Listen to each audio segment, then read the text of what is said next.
जय श्री कृष्णा, राधे राधे। आज हम ज्येष्ठ मास महात्म्य के 15वें दिन के अध्याय का श्रवण करेंगे, जिसमें हम गंगा अवतरण के विषय में जानकारी प्राप्त करेंगे।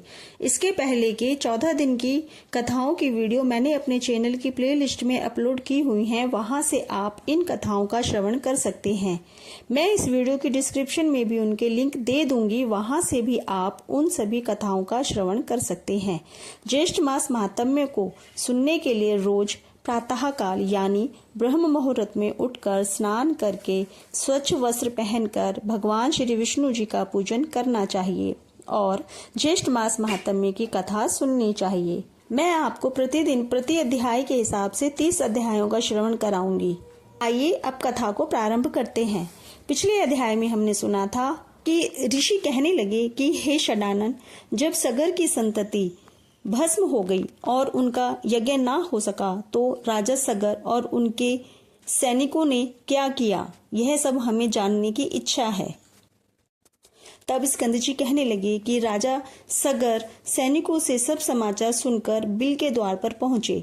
वहां राजा अपने पुत्रों की गति सुनकर मूर्छित हो जाते हैं। फिर मूर्छा से जागृत होने पर ऋषि कहते हैं कि हे नृप शार्दुल, शोक ना करें, क्योंकि पुरुष वीरशाली होते हैं। फिर इसके बाद वह बिल में रहने वाले जीवों का पराक्रम देखने के लिए बिल में जाते हैं और वहां कपिल मुनि से मिलते हैं। अब आगे की कथा इस प्रकार से है। स्कंद जी कहने लगे कि हे ऋषियों, कपिल मुनि ने राजा सगर और ऋषियों से पूछा कि आप कौन हैं और कहां से आए हैं तथा मेरे पास आने का कारण क्या है। वे लोग कहने लगे कि भगवान, यह परम धर्मात्मा राजा सगर शोक और दुख से व्याप्त होकर आपके सामने गिरा है। इस राजा के दुख का कारण आप सुनिए। यद्यपि आप सर्वज्ञ ज्ञाता हैं, हे प्रभु, इस राजा सगर ने अपने 60,000 पुत्रों से युक्त होकर अश्वमेध यज्ञ को आरंभ किया और इसने संग्राम में इंद्र को भी जीत लिया। जब यज्ञ आरंभ हुआ और 60,000 पुत्रों और बहुत सी सेना के सहित यज्ञ के अश्व को जगती तल पर छोड़ दिया गया, तब यह घोड़ा फिरता हुआ अकस्मात अदृश्य हो गया। उसके अदृश्य होने पर उन वीरों ने बिल पर्यंत त्रिलोक्य में उसको खोज किया और समस्त पृथ्वी तल के भागों को देखा। उसके पश्चात वे सगर पुत्र विवर से संलग्न भूग्रह में गए। हे मुनि श्रेष्ठ, इसके आगे का वृतांत तो हम भी नहीं जानते। इनकी बातें सुनकर समाधि के द्वारा सब समाचार जानकर कपिल ऋषि बोले कि हे ऋषियों, इस कर्म को गुप्त रूप से करने वाला इंद्र है। यज्ञ के घोड़े को मेरे पास बांधकर वह स्वयं अपने लोक को चला गया। सगर पुत्र तथा राज्य के मंत्री और अश्व के रक्षकों ने मुझको चोर समझकर बांध दिया और मारने पीटने लगे। तदंतर मेरी क्रोधाग्नि से सब सगर पुत्र आदि जल गए। मैंने उनको जानकर भस्म नहीं किया है।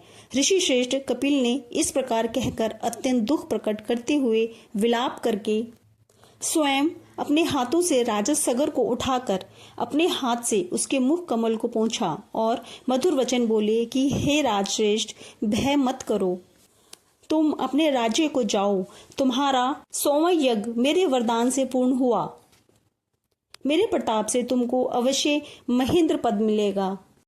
और इंद्र ने जो दुष्टता की है, वह दुष्ट बुद्धि के कारण अहिल्या में उसकी कामुक बुद्धि होगी और गौतम ऋषि के शाप से परभाग योनि से चिंतित होगा।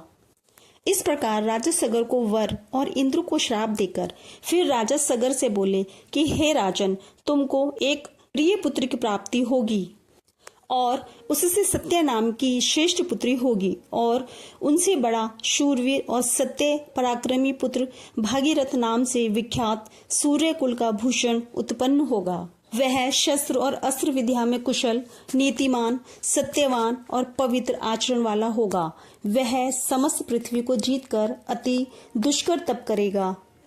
तप के प्रभाव से गंगा जी को स्वर्ग से अपने पितरों के उद्धार के लिए लाएगा।